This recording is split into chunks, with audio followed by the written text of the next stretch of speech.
Myles Connor was an up-and-coming rock and roller in Boston. The son of a policeman, he also had a penchant for stealing art.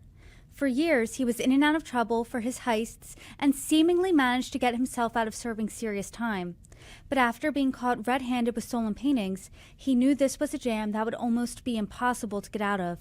Connor's father set up a meeting between Myles and his longtime friend who served as a state police major. The officer told Myles, in what has since been described as an offhand comment, that the only way he could wriggle out of his latest tangle with the law would be with a Rembrandt painting.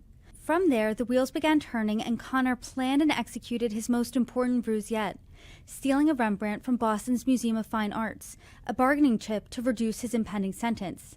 Anthony Amore, author of The Rembrandt Heist, joins Forbes True Crime to discuss his book that dives into the story of the stealing and ultimately returning of a masterpiece.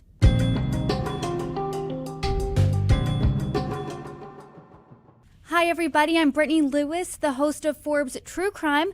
Joining me now is Anthony Amore, author of The Rembrandt Heist. Anthony, thank you so much for joining me. Well, thanks for having me, Brittany. You write about the story of Myles Connor, who has been described as one of the most famous art thieves that this world has ever seen. And I want to talk about the unlikely friendship between you and him, because you serve as the director of security of the Isabella Stewart Gardner Museum. And as we know, the Gardner Museum saw one of the most infamous heists this country has ever seen, and you've investigated that heist for years. You talked about at the beginning of the book how you were a little hesitant to meet Myles Connor, but you became friends. You've been friends for years, and it seems like this really unlikely friendship, right? Because it doesn't sound like your jobs really are in line with each other. He's an art thief, you're an art crime investigator. Can you talk to us about meeting him and that unlikely friendship?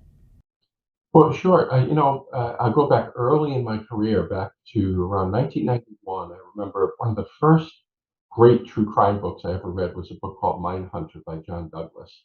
And I was really struck by how, at the time, Special Agent Douglas had decided in order to capture serial killers, you need to speak to serial killers. So when I was with Homeland Security for 14 years, and when I left and jumped into this world of art crime, I didn't know much about it. I knew how to do investigations and security, but art thieves were just the stuff of movies and action novels. So I decided I would do what John Douglas did and start interviewing people who stole art before to try to get inside their mind. But I put off meeting Miles. First of all, he was in prison. Um, so I waited about 10 years because there was some concern on my part that me meeting him when he got out of prison would be big news. And I knew he didn't pull off the Gardner heist, so I was hesitant. But when we met 10 years later, it was kismet. Just a strange thing when the two of us encountered each other. It was an instant friendship that's lasted to this day.